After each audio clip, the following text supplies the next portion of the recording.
Coucou tout le monde, petite vidéo pour vous expliquer ce qu'est le Kento. C'est donc un sérum marin à base d'eau de mer, c'est-à-dire de l'eau de mer qu'on va collecter et puiser à une certaine profondeur, un endroit où il y a beaucoup de phytoplancton. Donc le phytoplancton, c'est une source naturelle de caroténoïdes qui fournit des protéines essentielles. Au passage, c'est un très bon antioxydant. Il obtient son énergie par la photosynthèse, c'est-à-dire donc en synthétisant la matière organique. Petit aparté, le sérum, c'est un liquide sanguin débarrassé de ses cellules et des protéines de la coagulation. C'est le liquide surnageant obtenu après coagulation et centrifugation du sang dans un tube sec, c'est-à-dire sans inhibiteur de la coagulation. Donc, ces phytoplanctons, où on va faire le Kento, c'est un endroit où le soleil va pénétrer et fabriquer de la vie. Et il y aura des phytoplanctons, des nanoplanctons et du plancton. Le Kento est donc prélevé sur des zones très particulières de la mer, où l'eau n'est pas encore turbide. L'eau est donc suffisamment haute par rapport au fond de mer pour qu'il n'y ait pas du sable qui s'y mélange, parce que forcément ce serait un petit peu embêtant. Le Kento subit plusieurs transformations pour obtenir de l'isotonique. Découvert par René Quinton il y a plus d'un siècle. René Quinton, entre 1897 et 1907, a fait des tests en labo et a fait en sorte de le diluer pour que ça soit autant salé que vos larmes. Il a aussi procédé à des transfusions avec du Quinton pour sauver notamment des animaux qui se sont avérés réussis. Il a essayé aussi de soigner des gens gravement atteints de certaines maladies, mais bon, en vain, quand c'était vraiment au bout du bout, c'était pas efficace. Il fallait que ça soit pris quand même assez, relativement en avance ou au milieu.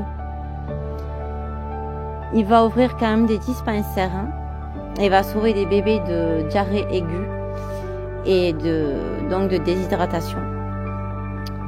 Sur certaines photos, vous pourrez voir donc l'efficacité sur du psoriasis par exemple. Et il s'est avéré que dans les années 50 à 70, dans certains hôpitaux parisiens, à la place d'antibiotiques et de certains traitements, ils utilisaient donc l'injection d'eau de mer isotonique, qui était beaucoup plus efficace. Dans les dernières études du Quinton faites sur des femmes enceintes ayant eu des grossesses avec des problèmes, donc des grossesses qui ne finissaient pas à terme, où il y avait des becs de lièvre, des fausses couches, en l'ingurgitant, donc en le buvant, il s'est avéré que les grossesses se passaient très bien. Il y avait de beaux bébés qui naissaient, bien costauds. Et il n'y avait donc pas de pollution électromagnétique, surtout à l'heure actuelle.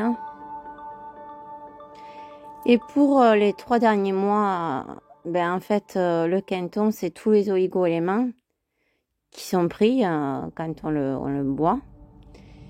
Et l'organisme de la mère n'a donc pas besoin de fournir directement tout ça au bébé. Donc ça se sert directement dans le liquide amniotique du bébé. Donc ce qui est très bon pour la maman et très bon pour le bébé. Ensuite, il y a un point qui est assez important concernant les hernies discales.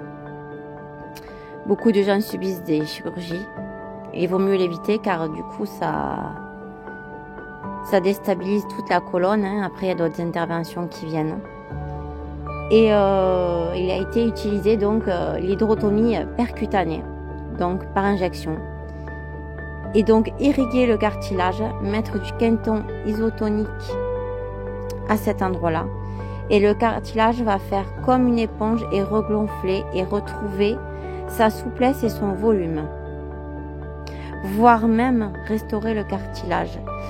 Il y a des gens qui ont pris des radios avant et après la cure Et il s'avère que c'est très efficace et que même 10 ans après, les gens n'en ont pas besoin. Donc en gros, il n'y a plus besoin de passer sur le billard. Et puis, il s'est avéré aussi donc que pour les sportifs, donc pour les efforts physiques, il y avait une grande rapidité de récupération, car moins d'acide lactique au niveau des muscles. Et bon, donc pour les sportifs de haut niveau, c'est très pratique. Ça ne fait pas partie du dopage, ce n'est pas détectable, ça tient en endurance. C'est très bon aussi pour les maladies neurodégénératives des personnes âgées. On a pu observer une amélioration de 20 à 30% des troubles liés à la mémoire et à l'équilibre. Voilà, donc je terminerai par l'hyper-isotonique, où des recherches ont été faites, que je déconseille fortement, parce qu'il y a surtout pour les gens en situation de régime sans sel, ou de troubles cardiaques, ou de problèmes musculaires, parce qu'il y a une surdose de sel. Donc ça peut aussi créer de la rétention d'eau, parce que c'est 3 fois plus salé que l'eau du corps, donc de l'organisme. Donc ça n'a rien à voir avec de l'eau isotonique. L'hypertonique, moi je le déconseille fortement. Voilà pour la petite vidéo. Merci de mettre des pouces, des j'aime, de commenter. Et puis, si ça vous intéresse, pourquoi pas vous y mettre. Bonne fin de journée à tous. Mais attention, surtout, ne faites pas n'importe quoi quand on utilise ce genre de produit-là. On se renseigne bien avant. Moi, je n'ai fait que vous donner des indications et des recherches. Ok ? Allez, je vous embrasse très fort. Ciao, ciao!